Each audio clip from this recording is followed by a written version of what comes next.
தீ வரும் பாரு, அதெல்லாம் என் கூட பேசும். நான் வெளியே தங்கி ஊழியத்தில் இருக்கிற காரியங்கள்லாம் திருநெல்வேலி சைட்லாம் ஊழியத்தில் இருக்கும்போது நல்லா ஏசவ சமைக்கும்படியாக விதவிதமாக சமைக்கிற மாதிரிலாம் என்னை பழக வச்சுட்டாரு. அப்போ வந்து நான் ஒரு விஸ்வானின்னு ஒரு ஊழியத்தில் ஏசவத்தில் வச்சார். அங்கே பார்த்தா மலையில் போனோம், கல் முள் வில்லு எல்லாம் போய் இந்த அடிக்கிற வெயிலில் போய் ஏசு நல்லவர்னு சொல்லுவாங்க. 3 மாதம் பேசக்கூடாது ஏசாவை பற்றியே, பேசினாலும் ஊரை விட்டு துரத்திடுவாங்க.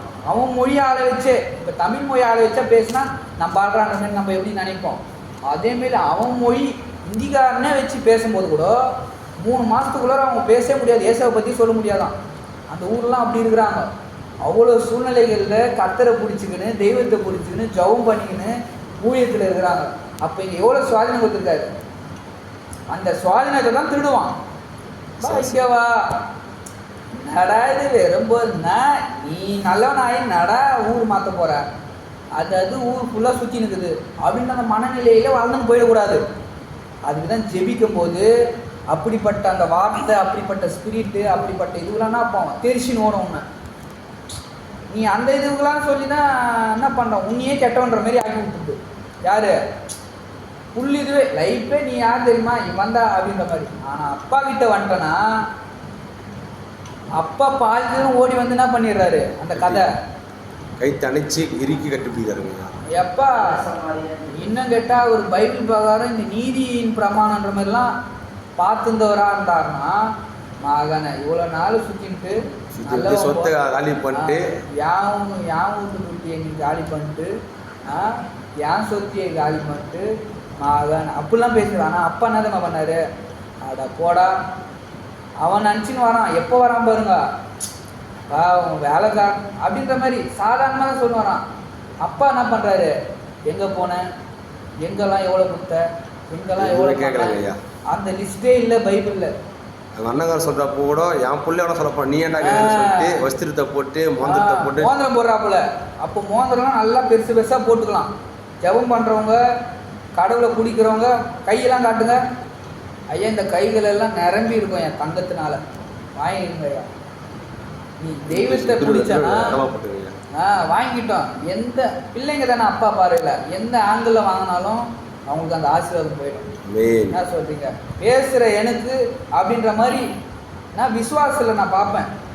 அப்போ வெயிட்டு தூக்க முடியாதுன்ற மாதிரிலாம் கூட நான் சில நேரத்தில் விசுவாசிடுவேன். புரியுதா? அப்போ வந்து உங்களுக்கும் ஒர்க் ஆகும். சத்திய வார்த்தை வந்து நல்ல வார்த்தைகள் வந்து நான் ஏசப்பா வந்து எல்லார் மேலேயும் பழிக்க வைக்கிறதுக்கு ரெடியாக இருக்காரு. அதனால் வந்து யார் இருக்கிறாங்களோ இல்லையோ, எந்த பழக்கம் இந்த பழக்கம் போகணும் அதெல்லாம் உனக்கு டைம் இல்லை கண்டுக்க.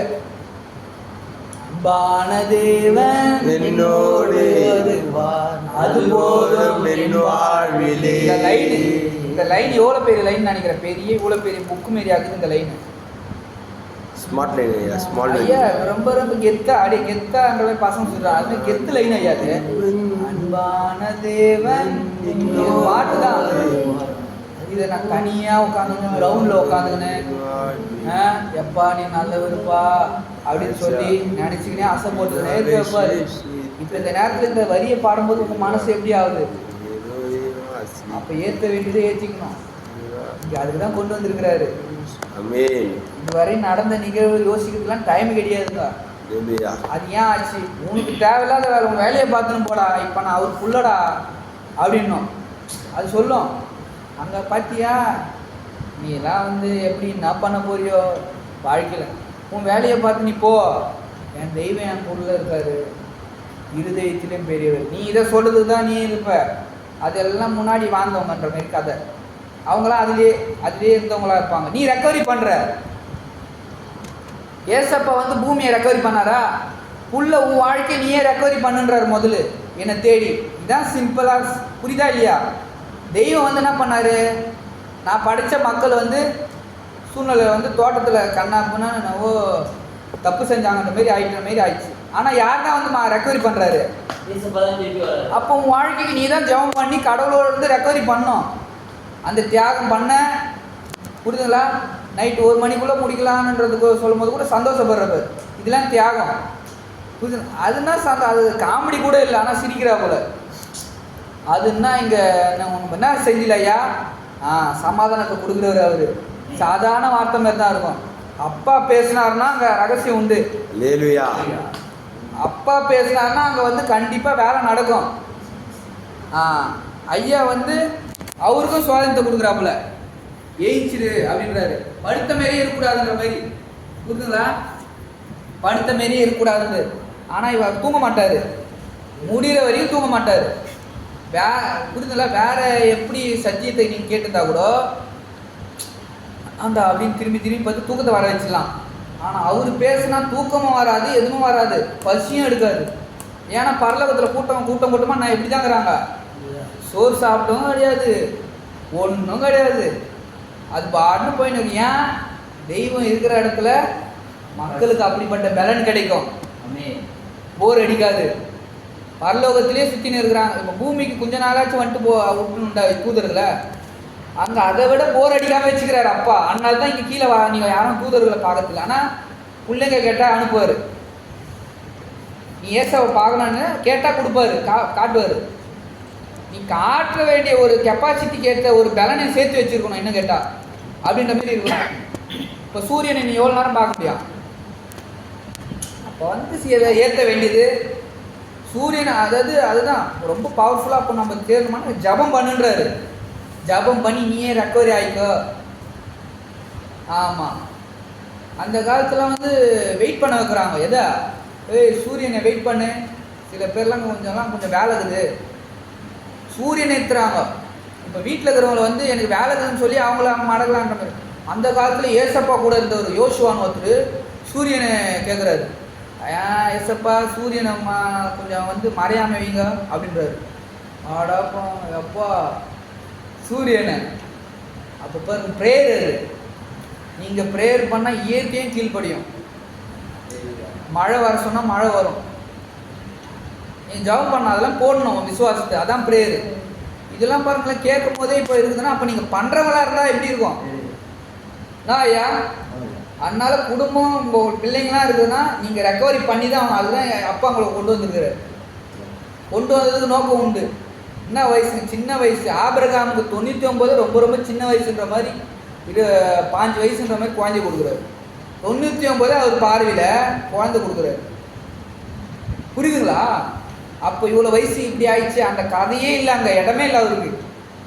அவன் மனுஷன் ஆனத்துலேருந்து பார்த்தா ஊரா ஆபிரகாம் வயதானவர், அவருக்கெல்லாம் என்ன அப்படின்னு. ஆபிரகாம் கதை தெரியுங்களா ஐயா?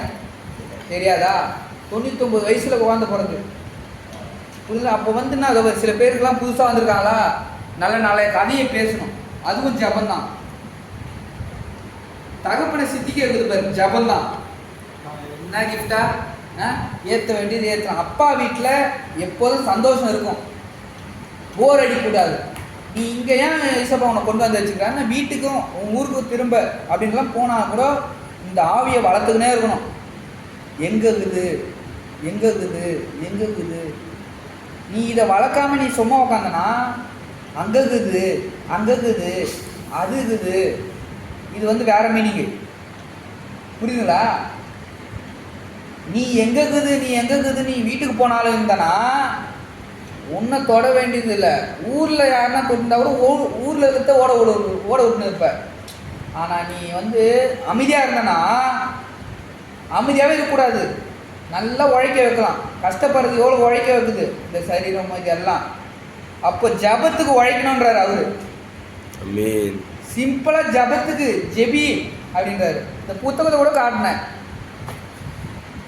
இவரெல்லாம் ஜபம் பண்ணி பாட்டா எழுத ஆரம்பிச்சிட்டாரு. சங்கீதத்தையே பாட்டா எழுதிட்டாருங்கய்யா.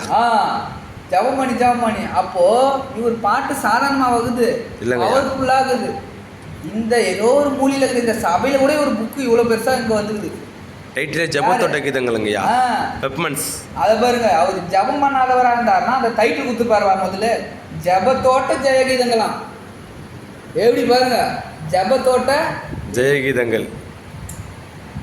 அவரை ஜெபிக்கிறவங்க நீ போற இடம்லாம் சாம்பலுக்கு பதிலாக சிங்காரமாய் மாறும். ஆமென். அல்லேலூயா. அல்லேலூயா. அல்லேலூயா. அதாவது துக்கத்துக்கு பதிலாக ஆனந்தமாக இருப்பாங்க. இப்போ இவ்வளோ நேரம் தகப்பு பேசினுக்கிறாரு, உங்கள் மனசு கொழுந்து விட்டு எரிஞ்சினுக்குது, ஒருத்தர் ஒவ்வொரு டைப்பில் இருக்கிறாங்கன்றதை அப்பா புரிய வைப்பார் சூப்பராக. ஆனந்தமாக மாறின்னு இருக்குதா, என்னென்னவோ யோசிச்சுருந்துருப்பாங்க, அடிக்கிற வெயில எங்கேயாவது தூங்கலாமா எங்கலாமா. இதெல்லாம் வந்து கேம்பில் இருக்கும் போதெல்லாம் நீ என்ன பண்ணோம், எங்கள் அப்பா அடிக்கிற வெயிலில் பல காயங்களோட சிலுவையே சுமந்துக்கிறாரு நம்மளுடைய மீட்புக்காக. நம்ம என்ன தியாகம் பண்ணுறோம் யோசிக்கணும், அதை போடணும். நான் ஒரு நேரத்தில் வெயிலில் ஜெபம் பண்ணு வரேன், அடிக்கிற வெயில் அடிக்கிட்டேன்ப்பா, வெயிலெலாம் வேணும்ட்டே இப்போ கருப்பாகணுன்ற மாதிரிலாம் வேணும்ட்டே கருப்பாகட்டும் கருப்பு. ஆனால் மனுஷன் நாணத்தெல்லாம் எப்படி இருக்கும், சவுப்பாக தான் நல்லா பொண்ணு தருவாங்க, இதுமாரி கதலை மாரிலாம் நிறைய போகின்ற மாரி இருக்கும். ஆனால் கடவுள் வந்து பார்க்க வேண்டியதை பார்ப்பாரு, என் கலரு, நான் என்ன ட்ரெஸ்ஸு போட்டுனுக்கிறேன், நீ எப்போலாம் ஜெபிக்கிறியோ மேலேருந்து பிரைட்டாக இருக்கும் உன் தலை, உன் சரீரம்லாம். புரியுதா? நீ என்ன கலர் ட்ரெஸ்ஸு போட்டுனுக்கிற, கொக்கு சட்டை போட்டுக்கிறியா இல்லை பூ சட்டை போட்டுக்கிறியா? ஐயா கொக்கு சட்டை யார் போட்டுக்கிறா? வரவங்க கூட நான் சில நேரத்தில் இந்த ஜெப்சி மக்களுக்குலாம் கூட போவோம், கொக்கு அடிக்கலாம்.